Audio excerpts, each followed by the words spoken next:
His MO, as captured on several home surveillance cameras, break into cars, homes, grab the keys, and go. Such was the case in Brown Deer, July 25th, when prosecutors say 20-year-old Lazarian Gaillard made off with this $55,000 Corvette.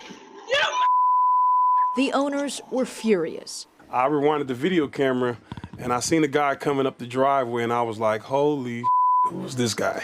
This other Brown Deer resident, who didn't want to be identified, says Gaillard broke into his cars twice in July while armed. And he had a gun in his hand, and so I called the police right away. Yeah. The crime spree continued in Brown Deer. Both front doors of my 2008 blue Suburban were wide open. Jeffrey Cooper spotted someone going through his SUV. As I see the occupant get back into his car, out the driver's side window, left hand, raised the black pistol, semi-automatic, and took a shot fired in the air.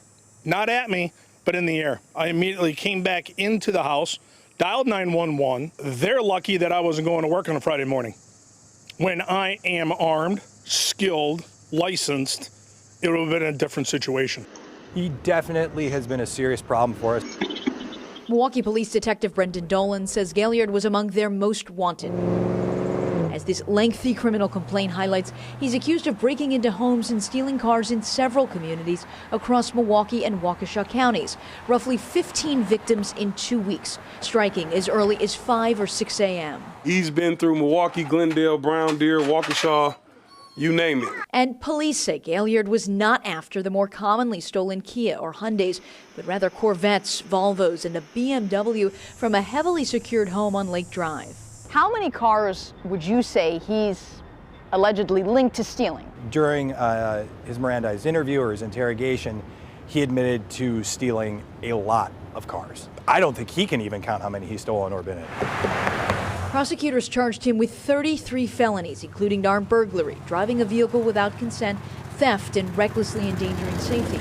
Online court records show he has a history of stealing cars, with 3 additional open felony cases since 2019, despite bail conditions to not commit new crimes or drive. Police say they've caught this guy before, in fact, a couple of times, but say he's been able to post bail, get out of jail, and headed full speed right back to his old ways. There was one time where they pursued him in a Jeep. It was about a 1.5 mile pursuit, and speeds went upward of 100 miles an hour. He unfortunately got away, and he just keeps going out and reoffending. So for approximately 1 month, he evaded us. MPD's Special Investigations Division tracked Gaillard's every move. Follow patterns. When does he get up? Where is he going? What does he do during the day?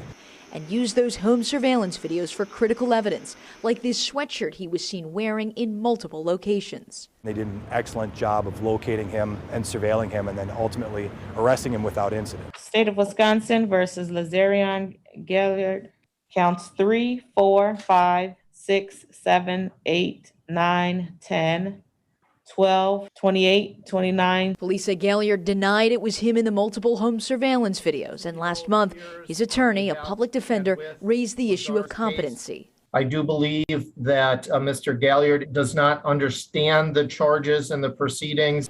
Court set bail this time at $65,000. Do you think bail should be higher for individuals accused of stealing cars? I think that the citizens in Milwaukee would probably prefer a much higher bail. How significant is it that you got him off the streets? Getting him into custody clears up probably about 20-some incidents. Going into your home is such an invasion of your privacy. So to get him off the street and not violating people in that way and to keep stealing these cars and contributing to the reckless driving problem in Milwaukee is a big deal. They're armed, they're reckless, they don't care. They think that they can get away with it. Something needs to be done above and beyond. Victims say they're thankful he's locked up for now. We weren't sleeping.